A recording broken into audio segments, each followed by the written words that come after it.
How's the champs here? Introduce yourself for YouTube. My name is Huynh. And what did you play today? I played Performapals second Donkey.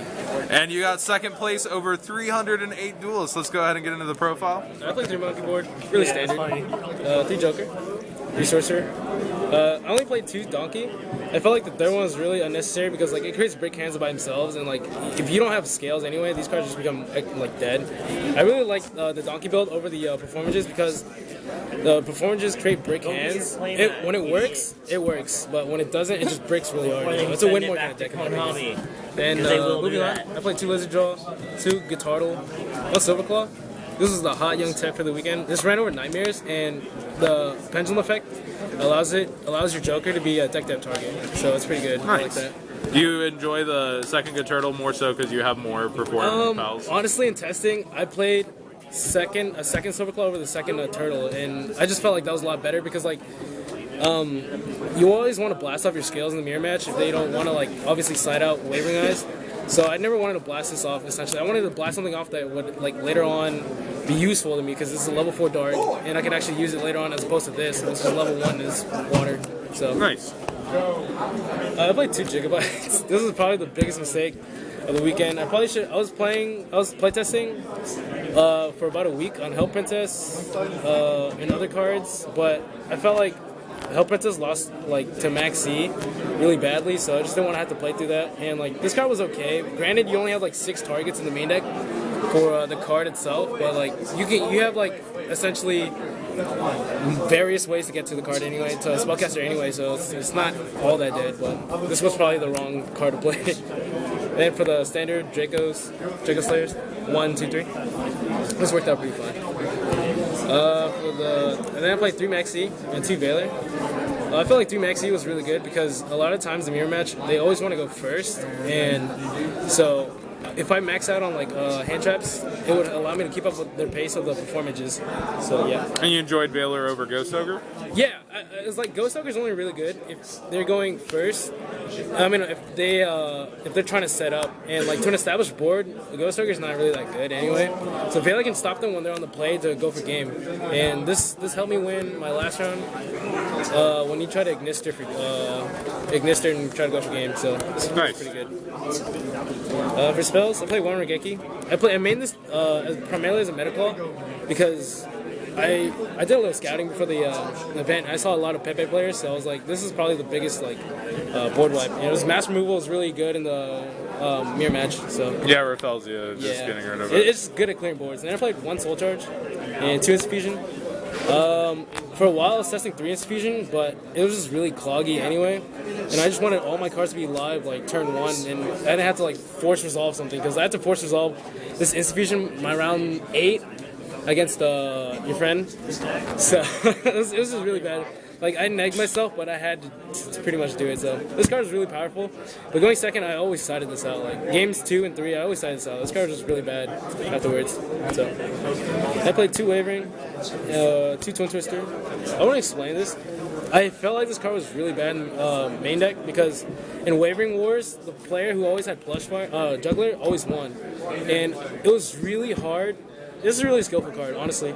And like knowing when to Wavering Eyes or chain Wavering Eyes is like really hard to tell because like, you can make the read if they have the Juggler or not. And I didn't want to play this, but my friend Juan told me you have to play this. It's literally decides games. I wanted to maximize out on these instead of these because this is good for Rogue, and like on the offensive you can kill like face down Waverings and all that stuff. But I felt like 2 and 2 was perfect. This worked out really well for me. Then 3 obligatory Draco face off. And I played a bottomless because I couldn't get a treacherous in time. This actually worked pretty well. I bottomlessed a lot. Like in the mirror match, I'd always have like a field of a Rafflesia, and I'd always use bottomless because my opponent always thinks that I play. Yeah, they're going to treacherous, right? Yeah, the other card, the treacherous or like time space. For the extra deck, the main deck's 41. The extra deck, 1 Feral Lens, 1 Castell, 1 Direwolf, 1 Plasia, and 1 Nightmare. I didn't make this like all day at all. I made this twice, and I sided out the target so much. I forgot about this, but like having this on board makes your opponent play awkwardly, and it's just like even if you don't have the target in deck, it just makes some really awkward plays, like it plays mind games and stuff like that. So. I keep forgetting to call it Riflasia too. I keep calling it Riffelsia. I know, same here. I played 2 Ptolemies because last minute I sold my giant hand, so I wanted to play more like trap monsters, so I guess Ptolemies. And I played 1 diamond, Pleiades, Nova, and Infinity. This won me my round 6 match when I made this with 3 materials. And I didn't know what he was playing, so I didn't want to make Infinity and get blown out completely. So I just had on 3 materials, and he was playing Infernoid. So as soon as he activated the Charger Lebrigade, I just chained and activated this, and it was game from there. This won me game 1 and 2, so that was pretty good. And double Gister. I feel like 2 is not the right number. 1 is not the right number. 2 is just perfect. Like 1 to just bait out stuff, or like it's just like, I guess, quote unquote, your bitch, I suppose. Yeah. So I feel like 2 is good. Then 1 Norden and 1 Dinosaur. So the extra deck, or side deck, I'm sorry. I played 1 Dweller. I couldn't find room in the main deck for this. I really wish I did. 1 Speedboard Mango.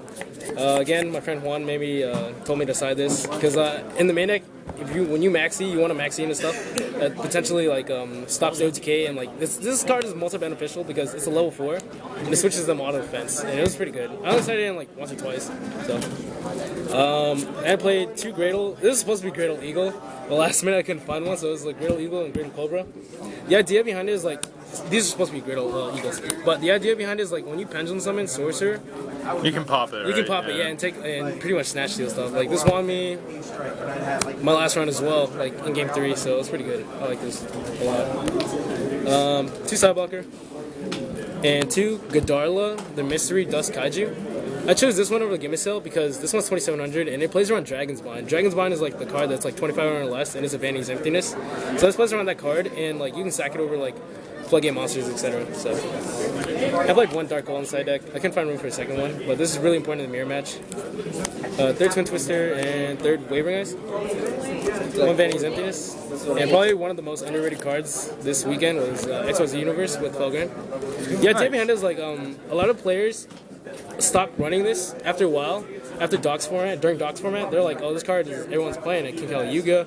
They're gonna play around it. But since BOSH released, everyone's been playing really aggressively, and like I resolved this against round 6 against Carlos Medrano. Shout out to him. And I got his Nightmare and his Magister Paladin, and I summoned Felgren, and it was game from there. I mean, granted, I lost anyway, but like this card was just really good all weekend. Like I'd probably play it again. Any shout-outs or notable rounds? Shout-outs to everyone I tested with, all my friends that supported me. Also, the notable rounds, probably round 1 against Mermalanian. I made a broken field of Infinity, Riflasia, and Pleiades, and I was at 4,000 after Soul Charge and Ace Fusion. The guy ditched Dragoons and Infantry, and he cleared my board off of just like 3-4 cards. And Regeki's a nut card. Like I lost to that card against Carlos Medrano. Like if he didn't have that, I probably would have won it. But aside from that, that's pretty much it. So. All right. Thanks for the profile, man. Thank you.